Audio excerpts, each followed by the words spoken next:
Ini buat kawan yang laki-laki nih, jangan sok ganteng. Ya sok ganteng lah. Jangan sok ganteng. Dengan Jangan kayak gitu. menggunakan baik itu profesi ataupun harta kalian untuk mengelabui perempuan gitu. Kan kemarin ada ini kan statement kan dari salah satu DPR RI itu mengatakan bahwa kenapa RUPKS tidak dibahas karena susah. Rumit pembahasannya. Rumit katanya. pembahasannya. Karena melibatkan agama dan sebagainya. Ternyata kita memilih orang yang goblok ya. Detailmu aja yang gede di baliho waktu pencalonnya SHMH, ada haji lagi depannya. Perempuan adalah sekolah pertama bagi anak bangsa untuk menciptakan suatu peradaban. Dewi Valentin, Iya. selamat datang ya. Selamat datang. Terima kasih udah hadir di konten Sudut Narasi. Di sini ada suara, kita akan bersuara tentang gerakan-gerakan perempuan. Sebagai pengantar nih buat penonton bahwa Dewi ini adalah mahasiswa yang sangat agresif. Perempuan yang sangat agresif dan salah satu perempuan yang berani sekali saat aksi menolak Omnibus Law. Dan menarik salah satu ini, anggota legislator Provinsi Kalimantan Barat. Ini Dew, sebagai perempuan, nah betapa pentingnya partisipasi perempuan dalam politik dan pemerintahan. Nah sejauh ini yang Dewi amati nih, yang Anda amati, sejauh apa nih persentase keterlibatan perempuan dalam dunia politik, baik itu politik dan pemerintahan? Mungkin kita mulai dari secara umum dulu kali ya Bang ya. Kalau secara umum partisipasi politik perempuan tuh setelah reformasi lah nih, setelah reformasi itu cukup meningkat, khususnya di pilkada kemarin itu memang partisipasi politik yang di parlemen, di DPR RI juga meningkat dari 17% naik ke 20%. Kalau di DPD juga naik dari 24% ke 30%. Lalu di kabupaten kota juga naik dari 12% ke 15% kayak gitu. Jadi ini memang walaupun sedikit persentase yang naik itu menunjukkan bahwa udah ada peningkatan gitu partisipasi politik perempuan di Indonesia. Karena dalam Undang-Undang Nomor 10 2008 itu 30%. 30%. Itu memang sampai sekarang belum ada pernah nyampe 30%, baru kemarin nih yang di DPD itu. DPD. DPD 30%. Untuk legislatif belum.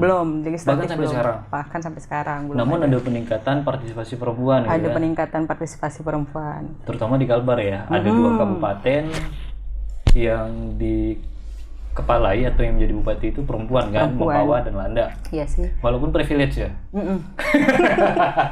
Walaupun ya kita sama-sama tahu lah gimana. Karena tak mungkin kan kesuksesan apalagi politik di Indonesia itu ya memang pengaruh paling besar itu adalah memang privilege gitu kan. Karena bukan hanya, bahkan tuh kita di Indonesia nih kita pernah punya presiden perempuan. Iya. Pernah punya presiden perempuan di negara muslim terbesar nomor 2 di dunia. Kita pernah punya presiden perempuan yang katanya kalau Islam itu tidak ramah terhadap perempuan kayak gitu. Tapi kita bisa membuktikan gitu bahwa Indonesia dengan negara muslim terbesar kedua di dunia juga pernah punya presiden perempuan gitu. Alhamdulillah lah. Alhamdulillah sih, kalau secara simbolik sih alhamdulillah ada jadi peningkatan. sejauh ini masih keterwakilan perempuan, partisipasi perempuan itu masih secara simbolik doang gitu. Masih secara simbolik.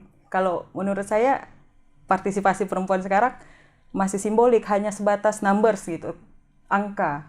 Jadi untuk substansinya itu memang belum. Apalagi kalau di pemilihan legislatif ya, Iya. itu bertebaran tuh foto-foto perempuan muda gitu kan. Dan mulai dipolitisasi lagi gerakan perempuan. Masih menjadi objek gitu ya. Iya, betul, bukan subjek, harusnya kan perempuan subjek dan itu amanat undang-undang gitu kan. Iya. Harusnya seperti itu. Nah itu gimana tuh kalau hanya menjadi objek gitu? Ya kalau kita lihat di pemilihan legislatif kan itu bertebaran tuh perempuan-perempuan muda yang mencalonkan diri, dan semua kawan-kawan yang ngerti itu pasti tahu tuh. Ini tuh memenuhi kuota aja sebenarnya. Betul. Sebenarnya kalau terkait itu sih memang sekarang ini di Indonesia khususnya gerakan perempuan itu bukannya disupport tapi jadi politisasi. Kita ambil contoh di Pilpres kemarin lah Bang. Di Pilpres kemarin pasangan nomor 1 nomor 2 ada simbol atau jargon emak-emak dan ibu bangsa. Ini kan sebenarnya enggak harus dilakukan sebenarnya. Itu kan jadi memecah gerakan perempuan. Politik nih jadi memecah Emak-emak dan ibu bangsa. ibu bangsa. Nah, itu ada Di dua. Pilpres kemarin ya? Iya, di Pilpres kemarin itu kan, tapi yang memang apa ya, isunya sangat terangkat itu kan emak-emak tuh, gerakan emak-emak. Padahal ada ibu bangsa sebenarnya. Jadi gerakan perempuan tuh dipecah oleh politik. Sebenarnya ini yang harus kita antisipasi lah dari sekarang. Jangan sampai perempuan ini hanya sebagai bahan untuk mencapai tujuan kepentingan politik lah istilahnya. Karena kalau kita bicara perempuan ini kan memang sebenarnya luas gitu. Khususnya kita di negara yang dibentuk dengan sistem patriarki. Bahkan patriarki itu menjadi menjadi momok atau udah doktrin gitu ya. Bukan, patriarki dianggap sebagai pesumbangsi terbesar dalam memerdekakan Perempuan negara Indonesia. Jadi wajar kalau ada anggapan wajar kalau Indonesia ini patriarkinya kuat, karena dari awal negara Indonesia merdeka, bahkan sebelum merdeka juga patriarki juga sudah ada gitu. bahkan sampai sekarang ya. Terus yang sekarang lebih lebih nyentrik atau lebih jadi perhatian tuh patriarki itu sering dianggap bahwa patriarki ini bahwa kita melawan laki-laki gitu. Padahal ya sama sekali juga bukan kayak gitu. Jadi gimana tuh? Kalau patriarki itu sebenarnya bukan hanya ada di laki-laki sih. Patriarki itu ada di kebijakan, ada di peraturan-peraturan, ada di bahkan ada di perempuan itu sendiri. Patriarki, karena patriarki ini kan sifatnya bukan gender atau apa, dia lebih ke pemikiran kayak gitu. Itu yang sebenarnya harus jadi fokus kita sekarang. Berarti letaknya di dalam itu ya, kalau bicara tadi statementnya adalah patriarki itu sifatnya adalah kepikiran yang berbuah pada kebijakan, tindakan atau sikap gitu. Nah kalau di Indonesia sendiri kan tindakan afirmatif atau affirmative action-nya itu untuk kebebasan perempuan itu tuh udah diatur kan dalam Undang-Undang Nomor 10 itu 2008. Bicara perempuan menjadi objek itu tadi tuh, itu menjadi objek politik untuk mencapai sesuatu tujuan kepentingan oleh kelompok dan oknum gitu. Boleh nggak kalau saya ngomong perempuan selalu menjadi korban gitu loh? Menjadi korban untuk sesuatu yang untuk mencapai satu tujuan gitu. Iya sih. Termasuk politik sendiri. Iya. Karena sekarang nih memang perempuan menjadi korban, khususnya di dalam bidang politik. Karena gini, perempuan, keterwakilan perempuan yang ada di parlemen khususnya, itu juga tujuannya itu bukan untuk memajukan gerakan perempuan, bukan untuk bukan untuk mendukung gerakan perempuan, tapi lebih ke pemenuhan kuota seperti yang tadi Bang Pai bilang. Terus mereka yang di parlemen tuh mereka tuh kurang paham gitu. Mereka nih mau ngapain nih jadi dewan, mau jadi naik. Jadi mungkin mau jadi dewan itu mau matiin mic kali. Itu bisa jadi. Ya, harusnya kan ngidupin mic gitu ya. Iya, bisa jadi tuh. Dan bahkan perempuan juga menjadi objek untuk mempertahankan kekuasaan. Dan itu terjadi kan. Iya. Di tempat kita sendiri gitu. Dan tidak terasa sekali loh kepemimpinan perempuan itu untuk memajukan perempuan di tempat kita ya, di Kalbar ya. Dan itu hanya dan udah terbaca nih gitu bahwa perempuan dijadikan objek untuk memimpin, menggantikan, bahwa itu udah terasa sekali untuk mempertahankan kan. Mempertahankan dinastinya lah. Dinasti. Ayo gitu. Tapi kan bicara perempuan semenjak ada presiden perempuan dan sekarang kan masih terasa kepemimpinan perempuan. Artinya sedikit-sedikit emak itu tadi kan? Sedikit emak. Iya kan? Sedikit emak. Iya betul, sedikit emak. Tapi yang tadi saya bilang tuh bahwa perempuan nih, yang entah itu yang jadi pemimpin kah, entah itu yang di parlemen kah, yang di DPR RI dan sebagainya, pokoknya pejabat-pejabat publik, itu dia di situ hanya memuaskan naluri politiknya gitu. Jadi dia di situ nggak tahu apa yang harus ditentang, apa tantangannya, kebijakan apa yang harus dia buat untuk mendukung gerakan perempuan dalam kesempatan perempuan untuk berpartisipasi di publik itu. Di ruang publik. Di ruang publik. Nah jadi kemarin kalau bicara pengalaman tentang beberapa waktu yang lalu gitu loh, itu kan hanya satu itu kan yang turun menemuin gitu, dan perempuan yang menghadapi gitu. Iya. Dan saya berharap video itu tuh viral gitu, Iya. perempuan yang menghadapi gitu tuh. Nah artinya di mana tuh saat itu tuh legislatif perempuan di Kalbar itu gitu? Nggak ada yang muncul. Nggak ada. Memang kalau pada saat aksi itu memang dewannya itu Reses. katanya bukan reses, nggak lengkap, ada dewannya tapi nggak ramai. Ada dewan yang bilang saya dari partai partai saya mendukung gitu. Jadi kalian nggak usah demo saya gitu. Padahal kita konteksnya ada kalimat itu. Bodoh amat dengan partaimu gitu. Bodoh amat kan gitu kan kita. Kan kemarin ada yang bilang mahasiswa ini aksinya nggak jelas dari Polresta lah khususnya kan buat pamflet bahwa aksinya nih yang diaksikan Siapa ternyata yang bilang hoax. nggak jelas itu? Ternyata aksinya ini yang pasal-pasal yang didemokan ini rupanya hoax. Ada yang bilang kayak gitu, tersebar pamflet di mana-mana. Padahal ya kita nggak nerima yang mana yang nggak hoax gitu. Bapak bilang nggak hoax itu ya, berdasarkan yang mana, apa landasannya gitu. Kan kayak gitu sebenarnya. Bapak itu siapa yang bilang hoax itu tadi? Enggak, itu berita-berita. Oh iya. Itu kan pamfletnya itu kan bapak-bapak tuh. Jadi kita bilang, "Bapak tahu dari mana ini hoax?" gitu. Yang menemuin kemarin bilang hoax enggak? Oh, itu enggak. Itu dia mungkin itu karena tekanan juga sehingga dia menyatakan, "Oh, saya siap dipecat kalau memang saya sampai gitu kan." Itu mungkin apa ya? Tekanan mahasiswa gitu kan. Jadi dia tuh dibawa kawan-kawan. Ada dua sebenarnya tuh. Yang satunya kemana? Yang satunya tuh kayak cuma diejek-ejekin gitu kayaknya. Ya memang wajar sih mereka diejek.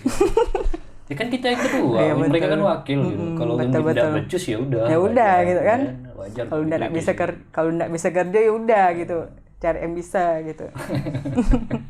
Nah, sebagai perempuan yang aktif nih, yang progresif nih terhadap gerakan perempuan, sejauh ini apa yang udah dilakukan dengan kawan-kawan Dewi sendiri dan kawan-kawan untuk mengajak perempuan-perempuan muda berpartisipasi di ruang publik? Kalau di tingkat mahasiswa lah ya Bang, kita aktif gitu mengkaji isu-isu keperempuanan. Termasuk RUU PKS, RUU PKS tahun lalu? Iya. Walaupun tidak disahkan ya? Walaupun tidak disahkan. Bahkan di RUU Omnibus Law ini, Cipta Kerja ini kan ada beberapa ayat itu yang menyinggung tentang perempuan. Ada dampaknya juga terhadap pasti perempuan. Karena kalau TKI itu sebagian besar kebanyakan perempuan. Iya, TKW ya. TKW. Dan perlindungan seperti itu tidak dibahas. Iya, itu nggak dibahas. Sebenarnya itu kan ada dampaknya di apa namanya? RUU PKS kan sebenarnya berdampak di situ juga, tapi memang nggak disahkan. Kita rajin sih, rutin gitu, bahas-bahas isu keperempuanan, kayak kepemimpinan perempuan, terus bahas catcalling gitu kan, yang di Pontianak masih sangat lumrah catcalling. Catcalling ya? Itu apa tuh? Kayak misalnya cewek lewat, itu catcalling tuh, kucing, panggilan kucing. Kayak itu kan panggilan kayak ke kucing gitu kan, ke hewan gitu. Orang-orang di Pontianak kan masih sering melakukan hal kayak gitu, bahkan ke orang yang tidak dia kenal. Oh, suka kayak gitu ya? Iya. Masih terjadi. Masih terjadi. Itu Bahkan namanya catcalling. Catcalling namanya. Berarti dia binatang dong ya kayak gitu. Bisa dibilang gitu sih. Iya kan? Itu kan Iya disebut sih. catcalling. Catcalling Kan hewan, cat kan hewan gitu.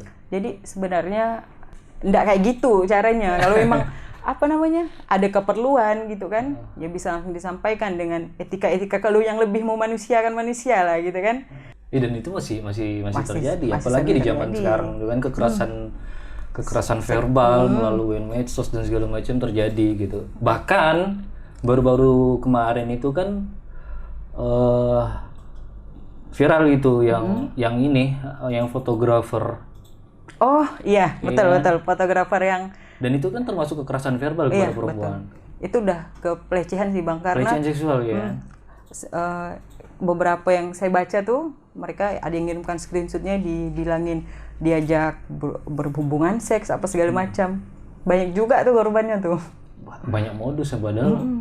Sebenarnya kalau bicara seksual gitu, bicara seksual, kekerasan verbal, kekerasan non verbal itu tuh kan harusnya memang kita sebagai manusia, tuh, apalagi kaum muda itu harus pro dong, harus aktif, karena siapapun bisa menjadi kekerasan seksual kan? Betul. Mau itu perempuan atau laki-laki. Laki-laki kemarin terkenal dengan dilang bungkus, dan laki-laki juga menjadi korban. Nah yang di Pontianak itu siapa tuh? yang fotografer anjing nih. Yang modus sekali fotografernya gitu loh, tapi Bahkan penjahat kelamin. Bahkan dia berani ngehubungin orang yang tidak dia kenal, langsung to the point kayak gitu. Ini buat kawan yang laki-laki nih, jangan sok ganteng. Ya sok ganteng lah. Jangan sok ganteng. Dengan Jangan kayak gitu. menggunakan baik itu profesi ataupun harta kalian untuk mengelabui perempuan gitu. Dengan hal-hal kayak gitu tuh tidak membuat perempuan lebih suka sih kayaknya. Malah perempuan ilfil kalau kayak yang terlalu membanggakan profesinya lah. Itu kan lebih ke situ kan, memanfaatkan profesinya. Dan itu penting kayaknya ada perda gitu kan di Kalbar gitu untuk melindungi perempuan. Sejauh ini saya belum pernah menemui dan belum pernah dengar nih. Bahkan jangankan di daerah, di nasional aja RUU PKS tidak disahkan. Apalagi daerah. Apalagi gitu. daerah. Kan katanya itu susah untuk dibahas kata di pusat itu. Di RI. Sebenarnya tidak ada yang susah sih. Sebenarnya Bang, kalau emang bukan sebenarnya kan kemarin ada ini kan statement kan dari salah satu DPR RI itu mengatakan bahwa kenapa RUU PKS tidak dibahas karena susah, rumit pembahasannya. Karena melibatkan agama dan sebagainya. Ternyata kita memilih orang yang goblok ya. Yang menganggap hal itu susah, padahal kita di sini juga mengharapkan itu gitu. Iya kan, kok ada statement segoblok itu gitu. Kalau menurutku itu bodoh sekali statement itu susah. Sih. Goblok sekali ya, bilang kalau kamu susah ya dong saja di DPR lah. Iya. Padahal dia dibayar untuk itu kan. Detailmu aja yang gede di baliho waktu pencalonan SHM, ada haji lagi depannya. Panjang kan? Itu beli di mana itu bro? Panjang titel daripada namanya kan. Nah jadi hambatan-hambatan sekarang nih perempuan untuk berpartisipasi di dalam ruang publik, politik dan pemerintahan itu gitu. Itu apa sih gitu? Selain tadi udah jelas sebenarnya patriarki gitu kan. Hambatannya tuh lebih ke sosio budaya kali. Kultur juga, terus lebih ke tujuannya gitu. Representasi perempuan yang bisa membuat kebijakan itu sih sebenarnya. Karena itu ujung tombak kita di institusi gitu, yang harus bekerja sama dengan Komnas Perempuan, Gerakan Perempuan. Itu sebenarnya hambatan kita di situ sebenarnya, sehingga bisa satu suara gitu perempuan, tidak terpecah karena politik. Itu sih sebenarnya hambatan kita. Kalau Komnas itu kayaknya pemerintah udah salah buat sesuatu gitu menurut lo. Dibuat tapi tidak didengar, ya kan? Yeah. Baik itu Komnas Perempuan, Anak dan betul. HAM gitu kan, itu selalu menyuarakan suaranya masing-masing gitu, bidangnya perempuan, anak dan hak asasi, cuma tidak didengar sama sekali. Yeah. Karena terjadi sekali di era ini gitu. Karena sekarang ini ibaratnya kalau kita lihat gerakan perempuan ini jalan sendiri-sendiri gitu. Iya. Jalan sendiri-sendiri, padahal kita tuh saling membutuhkan gitu. Lantas apa gunanya negara, pemerintah? Nggak tahu juga siapa gunanya. Kalau nggak ada gunanya bubarin. Gitu. Bubarin kan, kita urus diri sendiri. Urus diri sendiri aja gitu kan. Urus diri sendiri. Itu sih. Itu apa yang mau didengar? Itu hambatan kita di situ. Sebenarnya Komnas Perempuan tuh harus dengan kencang menyuarakan kepentingan perempuan, karena dia yang ada di sana kan, yang suaranya lebih didengarkan. Di regulasi juga kita punya perempuan. Iya betul. Harusnya kan masifnya gitu gerakan perempuan, pemberdayaan perempuan di Indonesia itu jauh lebih baik gitu. Secara regulasi kita punya ketua DPR RI perempuan. Terus kepala daerah juga banyak yang perempuan. Harusnya lebih geliat-geliat pro tentang perempuan itu luar biasa gitu. Ya, betul. Sebenarnya harusnya sih kayak gitu sih Bang. Harusnya kayak gitu. Harusnya perempuan ini tidak perlu meresahkan lagi untuk persoalan kesempatan untuk berpartisipasi di ruang publik, kesempatan untuk berkembang. Itu sebenarnya tidak perlu jadi keresahan lagi, karena kita udah punya institusi keperempuanan, kita punya ketua DPR RI kita perempuan. Sebenarnya sih itu sebenarnya tuh kita tidak perlu resah, tapi kenyataannya yang kayak gini ya. Masih harus, jadi kita itu jalan sendiri-sendiri. Gerakan perempuan yang kecil-kecil di Pontianak juga ada tuh Bang, gerakan perempuan Pontianak itu ada. Yang kemarin mau ngadain bootcamp itu bukan? Itu kalau kemarin ini kan saya dapat info dari kawan, kalau ada gerakan perempuan Pontianak katanya. Ayo kita, kawan saya itu ngajak, ayo kita ikut diskusinya kalau ada. Oh boleh. Kemarin sempat ngadain bedah nonton film Posesif. Nah itu sebenarnya hal-hal kayak gini tidak perlu kita lakukan lagi nih, hal-hal kecil kayak gini. Karena kita udah punya representasi yang bisa dibilang cukup berpengaruh kan di negara. Itu sih hambatan kita sekarang. Karena mereka tuh di sana bukan membawa kepentingan perempuan, tapi kepentingan partai dan sebagainya gitu.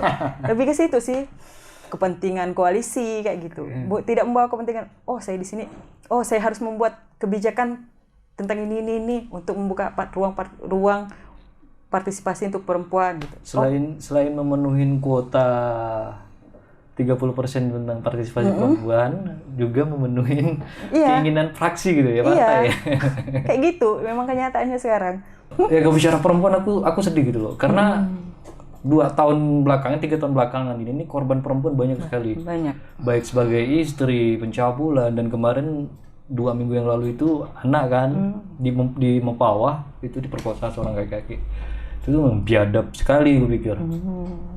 Yang hal-hal kayak gitu sih yang tidak diatur secara khusus atau spesifik oleh pemerintah. Jadi bingung juga. Bisa enggak nih kalau di RUU PKS itu yang paling bagus itu tuh kan korban sekaligus menjadi saksi. Nah yang sebelumnya kan enggak bisa tuh, harus ada saksi. Gitu. Nah itu kan bagus tuh. Nah bisa enggak itu di backup sama Perda? Kalau di backup sama Perda sih itu enggak bisa kali. Turunan dari pasal mana dulu gitu. Kalau pasal induk enggak ada. Pasal induk enggak ada. Iya, sebenarnya bisa aja kan. Karena melihat apa ya? Di Pontianak juga tingkat pelecehan seksualnya masih tinggi sekali. Apalagi di Kalbar. Karena secara verbal aja itu luar biasa loh. Di Pontianak masih terjadi kok, kita di ruang-ruang publik nih, gitu. Kekerasan secara verbal nih.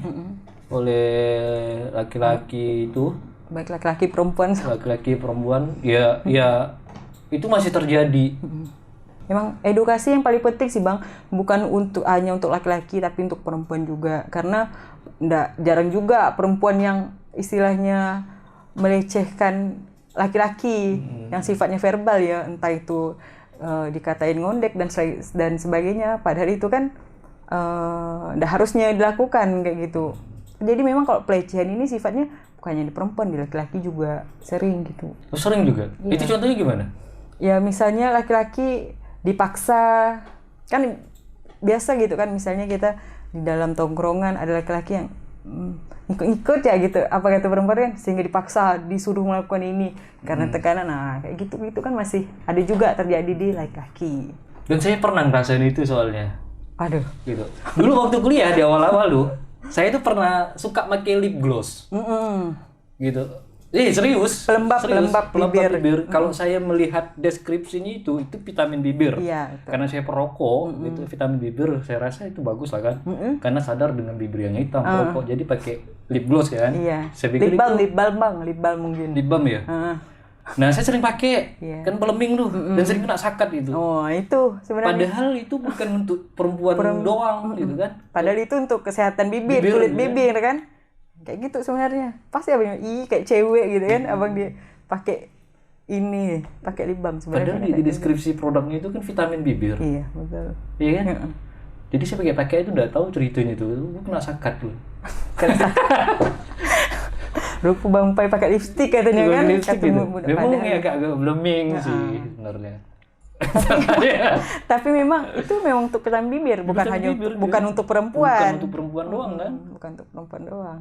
Mungkin mulai sekarang tuh memang kita udah waktunya gitu juga menyoroti mereka yang istilahnya tadi Abang bilang yang salah satu yang membuat ketahanan pangan itu juga dari gerakan perempuan kayak gitu.